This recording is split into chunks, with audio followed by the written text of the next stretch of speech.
नमस्कार। आज हम भूमिका निर्वाह, व्यूह रचना, रोल प्लेइंग स्ट्रेटजी का अध्ययन करेंगे, जो कि सामाजिक विज्ञान अध्ययन के साथ साथ शिक्षण प्रक्रिया में अपना महत्वपूर्ण स्थान देती है या निभाती है। सबसे पहले जानते हैं इसका अर्थ, इट्स मीनिंग। भूमिका निर्वाह जैसा कि नाम से ही विदित होता है, इस प्रक्रिया में किसी भी व्यक्ति या अधिगमकर्ता को कोई भूमिका निभानी होती है, यानी उसे अपने आप को उस पात्र या घटना विशेष का अंग बनाना होता है। इस तरह बनावटी तौर पर उसने अपने आप को उस पात्र का दर्जा देकर जो कुछ उस पात्र से उस घटना विशेष में अपेक्षा की जाती है, उस प्रकार का व्यवहार या क्रियाएं करने का अभिनय या नाटक किया जाता है। आपने खेल खेल में बालकों को इस तरह से नाटक और भूमिका निर्वाह करते जरूर देखा होगा। एक बालक दाढ़ी मूछ लगाकर बैठ जाता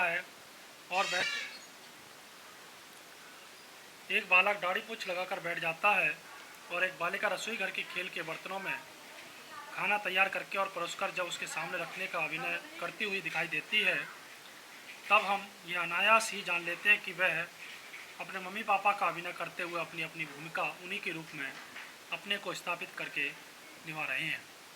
इसी तरह अभिनय क्रियाओं और भूमिका निर्वाह के माध्यम से बालक एक तरह से डिप्टी स्पीकर और मार्शल आदि की भूमिका निभाने का कार्य भी कर सकते हैं,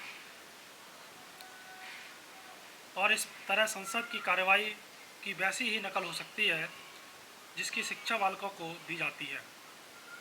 इस तरह भूमिका निर्वाह तकनीकी बालकों को वास्तविक जैसे अनुभव प्रदान करने की एक ऐसी सफल तकनीक सिद्ध हो सकती है जिसमें बालक अपने आप को सीखने की प्रक्रिया में पूरी तरह घुला मिलाकर अपने अनुभवों से ही तथ्यों और परिणामों से भली भांति परिचित हो सकें। मनोरोगों का इलाज करने के लिए काम में लाई जाती है, जो कि भूमिका निर्वाह तकनीक को साइकोड्रामा तकनीक के अंतर्गत रोगी को उसकी उस पुरानी अवस्था में ले जाया जाता है या मनोवैज्ञानिक आघात लगने से उसकी मनोस्थिति पर असर पड़ा था, उसको उसकी पुरानी स्थिति में पहुंचाकर वैसे ही अनुभव प्रदान करने की कोशिश की जाती है। यहाँ अब वह अपने स्वयं की पूर्ण भूमिका निभाता है। चेस्टर एंड रोबर्ट के अनुसार role playing is a technique in which a person stepping outside the customer role that he played in life relinquishes his usual pattern of behavior in exchange for the role or pattern of another person। भूमिका निर्वाह में प्रयुक्त सोपान, steps involved in role playing. किसी भी कक्षा शिक्षण परिस्थिति में जॉयस बीन के अनुसार भूमिका निर्वाह तकनीक के उपयोग हेतु निम्न सोपान अनुसरण करना ठीक रहता है। तैयारी की अवस्था, वार्निंग ऑफ स्टेज।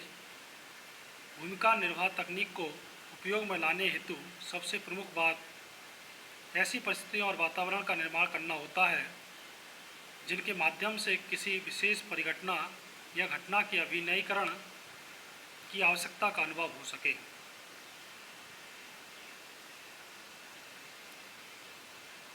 भूमिका निभाने वाले पात्रों का चयन, selection of the role players.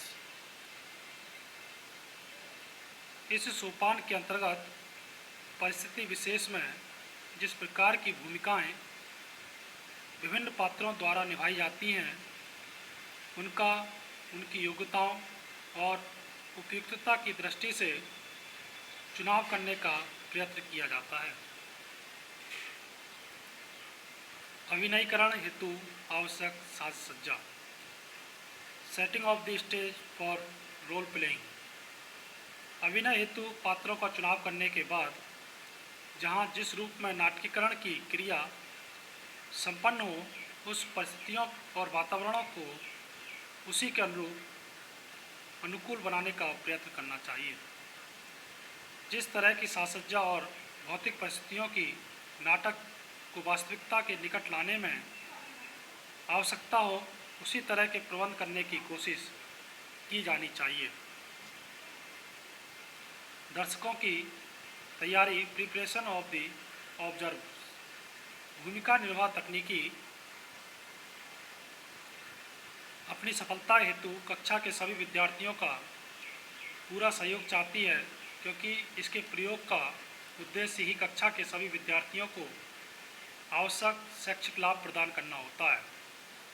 अतः जो बालक भूमिका निभाने के लिए पात्र के रूप में चुने जाते हैं, उनकी तैयारी के साथ साथ अन्य बालकों को भी दर्शक की भूमिका निभाकर भूमिका निर्वाह तकनीक से लाभ उठाने के लिए पहले से ही अच्छी तरह तैयार करना आवश्यक होता है। अभिनयकरण प्रक्रिया को संपन्न करना, enacting the story, roles and situation. इस सोपान को नाटक मंचन या अभिनयकरण प्रक्रिया की वास्तविक परिस्थितियों से होता है। यहाँ सभी पात्र अपनी अपनी भूमिका निभाते हुए किसी घटना या परिघटना विशेष का नाटकीकरण करते हुए उसे सफल बनाने में जुटे रहते हैं। परिचर्चा एवं मूल्यांकन, डिस्कशन एंड इवैल्यूएशन।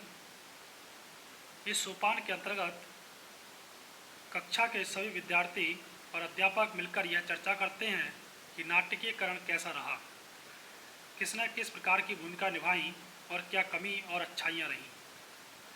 पुनः अभिनय करना, इनएक्टिंग अगेन।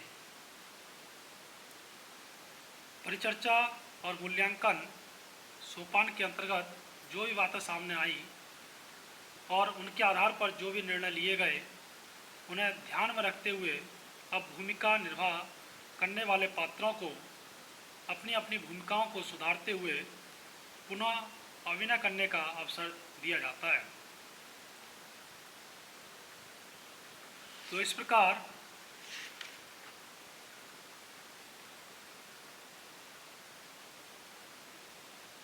कक्ष में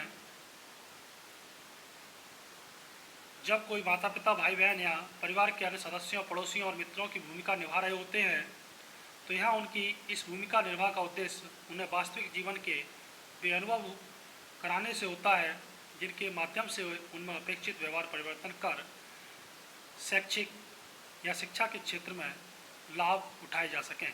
इस तरह कक्ष में भूमिका निर्वाह का उद्देश्य बालकों को अभिनय और भूमिका निर्वाह के माध्यम से शैक्षणिक उद्देश्यों की प्राप्ति से अधिक होता है। धन्यवाद।